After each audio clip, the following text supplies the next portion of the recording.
Dizemos nós criticamente, isso aí está errado. O direito tem que ter uma manifestação crítico-material de realização da justiça. Se a experiência legislativa pensa o direito numa perspectiva lógico-formal de organização macro da sociedade, a experiência jurídica jurisdicional é o problema jurídico concreto. Uma outra manifestação, um outro tipo de manifestação da juridicidade, que é o direito jurisdicional, isto é, o direito feito pelo poder judiciário. É uma outra concepção jurídica, é uma concepção jurídica de índole prático-prudencial, é uma mediação jurídica. Se a experiência legislativa pensa o direito numa perspectiva lógico-formal de organização macro da sociedade, a experiência jurídica jurisdicional é o problema jurídico concreto, é o caso concreto. Na sociedade humana existem e surgem problemas. Então, o direito é chamado a resolver os problemas que emergem na vida social. Porque a existência humana, até como dizia o professor Castanheira Neves, a existência humana é essencialmente problemática. O convívio da vida humana em sociedade produz problemas, e esses problemas têm que ser resolvidos. E quem é chamado para resolver os problemas que emergem da vida humana? O direito. Que manifestação de juridicidade? É o Poder Judiciário. Então, o Poder Judiciário é convocado para resolver os problemas que emergem na vida social. Então, assim como o legislador pensa em organizar racionalmente, numa dimensão formal, a sociedade, o Poder Judiciário busca resolver os problemas do caso concreto. E como é que deve ser essa resolução do problema jurídico concreto? Este é o grande problema que vem acompanhando o pensamento jurídico da civilização ocidental e está longe, digamos assim, de ser equacionado, né? Porque como deve ser essa resolução dos problemas jurídicos que emergem na vida social e a incumbência da mediação do poder jurisdicional? Como é que deve ser isso? Dirão alguns juristas, e eu me incluo entre esses, que a forma, a metodologia de resolução dos problemas jurídicos que emergem na vida social e que é a incumbência do Poder Judiciário dirimir deve ser feita com a finalidade de realização material da justiça. Esse é o sentido, então. Agora, e como é que o Poder Judiciário vai realizar a justiça? Aplicando as leis que o Legislativo faz? Diz o nosso paradigma. Sim, aplicando as leis que o Legislativo faz. Mas e quando a aplicação formal dessas leis, segundo os critérios metodológicos do nosso paradigma, não realizam a justiça? O que deve fazer o Poder Judiciário? Aplicar o direito, mesmo não realizando a justiça? Esse é um problema que nós vamos aprofundar. Mas só evocando que ele é um problema que acompanha a civilização ocidental e não foi equacionado. Talvez nunca vá ser equacionado. A sua primeira manifestação, eu vou aqui evocar, já aconteceu no século IV a.C., lá na Grécia Clássica, numa das célebres tragédias que notabilizou a cultura grega, né? E o grande trágico Sófocles, na belíssima e profunda tragédia Édipo Rei, o célebre episódio de Antígona, né? Em que Antígona é conduzida à presença de Creonte, o rei, e Creonte lhe pergunta, em razão de uma transgressão da legalidade que ela havia perpetrado. Creonte pergunta, ousaste desobedecer a lei do Estado? E Antígona responde corajosamente, ousei, porque acima da lei do Estado está a justiça. Então, qual é o papel daqueles que realizam o direito? o papel jurisdicional, né? É realizar a justiça ou simplesmente aplicar a lei? Essa é uma temática problemática e complexa. Essa mediação jurisdicional que busca equitativamente, diante da situação do caso concreto, resolver o problema jurídico de forma a realizar a justiça, como expressão material do paradigma jurídico, ela não é levada em consideração pelo paradigma positivista. Tá?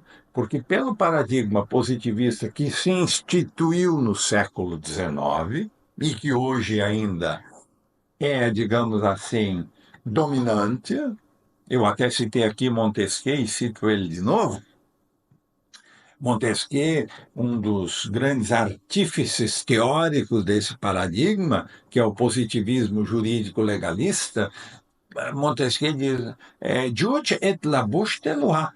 O juiz é a simples boca que diz a lei. A realização da justiça através, digamos assim, de uma mediação hermenêutico-crítica, equitativa, etc., buscando prático prudencialmente a realização do justo material nas circunstâncias do caso concreto e tudo isso para o positivismo não tem sentido nenhum. O juiz deve simplesmente aplicar mecanicamente a lei, lógico-formalmente a lei. Perguntamos nós, será esta a missão do Poder Judiciário numa ordem jurídica? A simples aplicação técnica da lei, mesmo quando essa aplicação não realiza a justiça? Reconhecemos que isso é complexo. Diante disso, os positivistas reagirão dizendo, sim, mas então os juízes vão julgar de acordo com o que eles acham, vai virar como a justiça é relativa, e realmente a justiça não é absoluta, ela é relativa, então o que é justo para um não é justo para outro, e aí nós vamos ficar à mercê, cadê a segurança jurídica, etc, etc. Então os juristas divergem, né, na compreensão e no entendimento de qual deve ser o papel do Poder Judiciário numa ordem jurídica. Né? E com o positivismo, com a sua posição claramente definida. O problema é que nos leva a questionar o direito, porque a posição do positivismo, que busca realizar a segurança e a certeza do direito, de certa forma, como eu tenho criticamente aqui manifestado, ela é a negação do direito. Por quê? Porque o direito se identifica com a justiça. Esse problema, como eu disse, acompanha o pensamento jurídico ao longo da história da cultura ocidental e está vivo ainda hoje. Né? E qual é a nossa posição? Né? Somos críticos do positivismo jurídico, mas evidentemente que pensamos com seriedade essa questão. Né? E o pensamento jurídico, ao longo de todo o século XX, ele buscou questionar esta grave problemática jurídica. Né?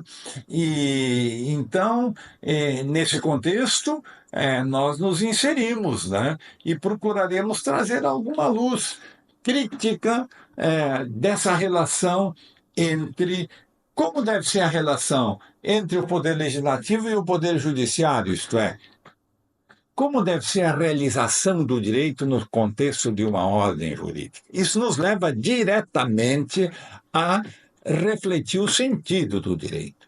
Então, para o positivismo jurídico legalista, paradigma que se instaurou a partir da Revolução Francesa, a fonte do direito é a lei. O direito é a lei e acabou a conversa. Então, nesse contexto, o que cabe ao pensamento jurídico? O pensamento jurídico, sob a perspectiva do positivismo, ele se torna um pensamento meramente hermenêutico, isto é, no sentido de compreender o que o legislador quis dizer. Então, nesse sentido, toda a juridicidade é uma hermenêutica jurídica no sentido de não uma hermenêutica jurídica crítica, mas uma hermenêutica exegética no sentido de apenas entender o que o legislador quis dizer. E é nesse sentido também que se desenvolve o ensino jurídico brasileiro, sob o paradigma positivista. Quer dizer, os professores meramente buscam entender o que o legislador quis dizer, numa hermenêutica submissa a uma dominação política. Dizemos nós criticamente, isso aí está errado. O direito tem que ter uma manifestação crítico-material de realização da justiça. Aqui chegados, chegamos então ao fim da nossa reflexão de hoje, preparando já o nosso próximo vídeo, onde vamos aprofundar essa discussão. Então, quem nos acompanhou até aqui, se prepare, então, porque no próximo vídeo nós vamos nos empenhar em trazer algumas respostas. O que a nossa reflexão de hoje mostrou é que o costume jurídico foi a base, né? A experiência jurídica consuetudinária, que foi a base da compreensão do fenômeno jurídico, não só na cultura ocidental, mas no mundo todo, ela, pelo menos no âmbito da cultura ocidental, está superada, né? Em razão da dialética da civilização capitalista a partir do século XIX, que se intensificou no século XX e que ganhou foros de uma dinâmica, de uma velocidade estonteante no século XXI. Evidentemente que a tradição consuetudinária já não responde às necessidades do nosso tempo. Então, as duas experiências jurídicas que, digamos assim, disputam a realização do direito no mundo contemporâneo é a experiência legislativa e a experiência jurídica jurisdicional, né? E isso tem levado os juristas na cultura ocidental a refletir muito esse problema, né? E nós também vamos trazer aqui a nossa contribuição no contexto problemático dessa questão. Então, no próximo vídeo, vamos refletir o sentido da experiência jurídica legislativa no mundo contemporâneo e procurar dar a nossa contribuição sobre qual deve ser o sentido da jurisdicionalidade, ou seja, do poder judiciário, no contexto de uma ordem jurídica. Então, esse será o nosso tema. Quer dizer, vamos aprofundar o problema que já, digamos assim, levantamos no nosso vídeo de hoje. Vamos procurar trazer algumas respostas, então, a essa problemática no nosso próximo vídeo. E hoje vamos ficando por aqui, não sem antes agradecer a atenção, a prestigiosa atenção a todos que nos têm acompanhado, para nossa alegria, para minha honra pessoal, em ver que tem sempre gente que tem seguido aqui os nossos vídeos, né? Então, estamos procurando trazer aqui, digamos assim, algumas luzes críticas para a compreensão do fenômeno jurídico, né? E, como eu disse, nós temos que desconstruir criticamente o paradigma vigente, procurar vislumbrar o que o direito vem a ser, na sua essência, para resgatar justamente essa essência no contexto da pós-modernidade, onde o direito submetido ao mundo da técnica pode até vir a desaparecer. Então, nos parece, digamos assim, importante essas reflexões que nós procuramos desenvolver. Né? Esse será o empenho dos nossos vídeos, né? Tem sido até aqui e seguirá sendo daqui para frente. Então, hoje ficamos por aqui e no próximo vídeo, então, vamos procurar aprofundar as questões que levantamos aqui, tá bem? Até lá e um grande abraço a todos.